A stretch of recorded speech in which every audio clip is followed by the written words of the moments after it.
Hello friends, आप सभी भावी शिक्षक भाई बहन को शिक्षा जगत में अग्रसर Surya bright study YouTube channel पर स्वागत है।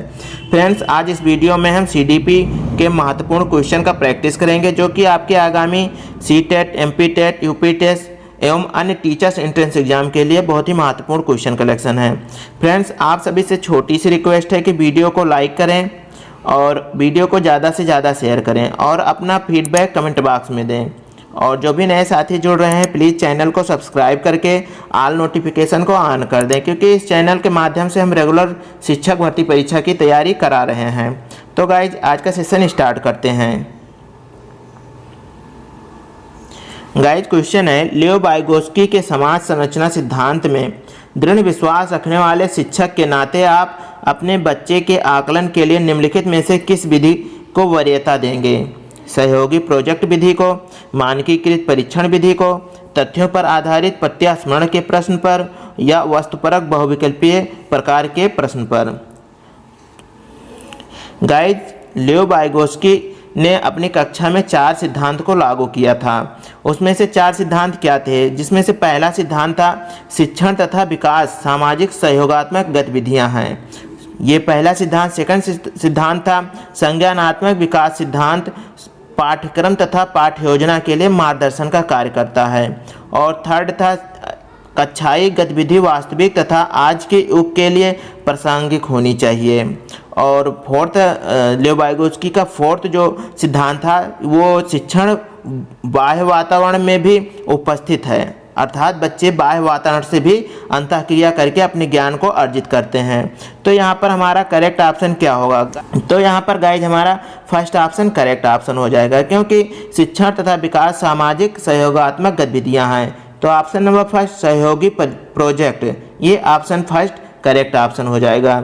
नेक्स्ट क्वेश्चन देखते हैं गाइज।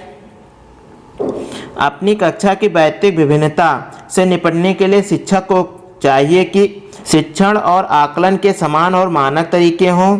सेकंड है, बच्चों को उनके अंकों के आधार पर अलग कर उनको नामित किया जाए और बच्चों से बातचीत करें और उनके दृष्टिकोण को महत्व दें। विद्यार्थियों के लिए कठोर नियमों को लागू किया जाए।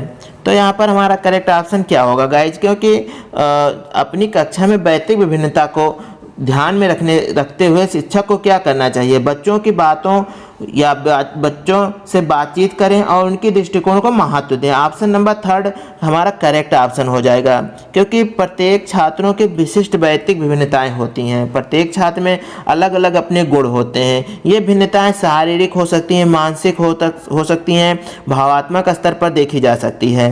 और शिक्षक को इन भिन्नताओं से निपटने के लिए बच्चों से बातचीत करते हुए उनके दृष्टिकोण को महत्व देना चाहिए। तो ऑप्शन नंबर थर्ड हमारा करेक्ट ऑप्शन हो जाएगा। नेक्स्ट क्वेश्चन देखते हैं गाइज। आकलन उद्देश्य होते हैं यदि इससे विद्यार्थियों में भय और तनाव का संचार होता है, इससे विद्यार्थियों और शिक्षकों को प्रतिपुष्टि या फीडबैक मिलता है, ये केवल 1 वर्ष के अंत में होता है। और फोर्थ ऑप्शन है विद्यार्थियों की उपलब्धियों में अंतर करने के लिए तुलनात्मक मूल्यांकन किए जाएं। तो यहाँ पर गाइज हमारा करेक्ट ऑप्शन क्या होगा? यहाँ पर सेकंड ऑप्शन हमारा करेक्ट ऑप्शन होगा, जो कि कह रहा है कि इससे विद्यार्थियों अर्थात शिक्षार्थी और शिक्षक दोनों को फीडबैक मिलता है।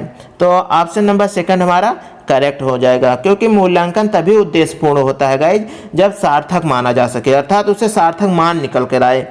जब शिक्षार्थी अपने मजबूत तथा कमजोर क्षेत्रों का आकलन कर सकें, इससे विद्यार्थी तथा शिक्षक दोनों को प्रतिपुष्टि प्राप्त होती है। तो आप यहाँ पर सेकंड ऑप्शन करेक्ट ऑप्शन हो जाएगा।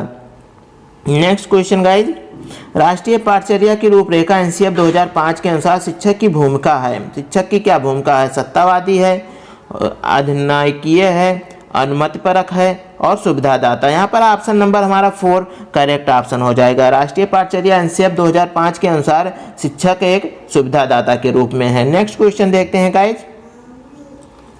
अनुसंधान सुझाते हैं अर्थात खोज सुझाते हैं कि एक विविध कक्षा में अपने विद्यार्थियों से शिक्षक की अपेक्षाएं विद्यार्थियों के अधिगम पर महत्वपूर्ण प्रभाव छोड़ती है और का एक मात्र निर्धारक होता है। के साथ संबंधित नहीं मानी जानी चाहिए और पर कोई प्रभाव नहीं छोड़ती है। तो यहाँ पर करेक्ट ऑप्शन हमारा क्या होगा गाइज, क्योंकि ये विविध कक्षा है। कक्षा में विविध सामाजिक, आर्थिक तथा सांस्कृतिक पृष्ठभूमि के छात्र हैं। ये विविध उनके अनुभव, उनके धारणा, विचार, दृष्टिकोण आदि में भी देखी जा सकती है। तो ये सभी विद्यार्थियों के अधिगम पर महत्वपूर्ण प्रभाव डालते हैं। यहाँ पर ऑप्शन नंबर फर्स्ट हमारा करेक्ट ऑप्शन हो जाएगा, क्योंकि विविध कक्षा में उनके हर एक समाज से आते हैं तो उनका प्रभाव कक्षा में महत्वपूर्ण प्रभाव पड़ता है। ऑप्शन फर्स्ट करेक्ट ऑप्शन हो जाएगा। नेक्स्ट क्वेश्चन देखते हैं गाइस। विशेष आवश्यकता वाले बच्चों को शामिल करना एक काल्पनिक लक्ष्य है जिनमें अक्षमता न हो उन बच्चों के लिए हानिकारक है, विद्यालयों पर भार बढ़ा देगा, शिक्षण के प्रति दृष्टिकोण, विषय वस्तु और धारणा परिवर्तन की अपेक्षा रखता है। तो यहाँ पर करेक्ट ऑप्शन हमारा क्या होगा, क्योंकि विशेष आवश्यकता वाले बच्चों को शामिल करना जिससे कि शिक्षण के प्रति दृष्टिकोण और विषय वस्तु और धारणा परिवर्तन की अपेक्षा रखता है। तो ऑप्शन नंबर यहाँ पर हमारा करेक्ट फोर्थ ऑप्शन हो जाएगा, क्योंकि शिक्षा का समावेशीकरण ये दर्शाता है कि विशेष तथा समान आवश्यकता वाले बच्चों को शिक्षा में समान अवसर मिलना चाहिए।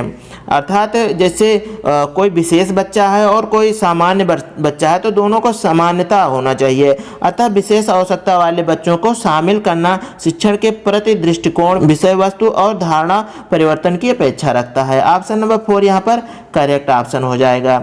ओके गाइज, नेक्स्ट क्वेश्चन है विविध प्रकार के सामाजिक, आर्थिक और सांस्कृतिक पृष्ठभूमि के बच्चों से युक्त कक्षा सभी विद्यार्थियों के अधिगम अनुभवों को बढ़ाती है। ये कथन है गलत है, क्योंकि यह बच्चों के लिए दुविधा उत्पन्न कर सकता है और वे स्वयं को अलग अलग महसूस कर सकते हैं। सेकंड सही है, क्योंकि बच्चे अपने साथियों से अनेक कौशल सीखते हैं। सही है, क्योंकि इससे कक्षा अधिक श्रेणीबद्ध दिखाई देती है। और ऑप्शन 4 है गलत है, क्योंकि यह अनावश्यक स्पर्धा की ओर ले जाता है। तो यहाँ पर हमारा करेक्ट ऑप्शन सेकंड होगा गाइज, क्योंकि एक कक्षा में विविध सामाजिक, आर्थिक और सांस्कृतिक पृष्ठभूमि के छात्र होते हैं और ये विविधता छात्रों के उनके सहपाठियों से नए नए कौशल सीखने को प्रेरित करती है। इससे छात्र अनेक प्रकार के ज्ञान को अर्जित करते हैं, तो अनेक प्रकार के कौशल को ग्रहण करते हैं। तो ऑप्शन नंबर सेकंड हमारा करेक्ट ऑप्शन हो जाएगा। Okay guys, next question.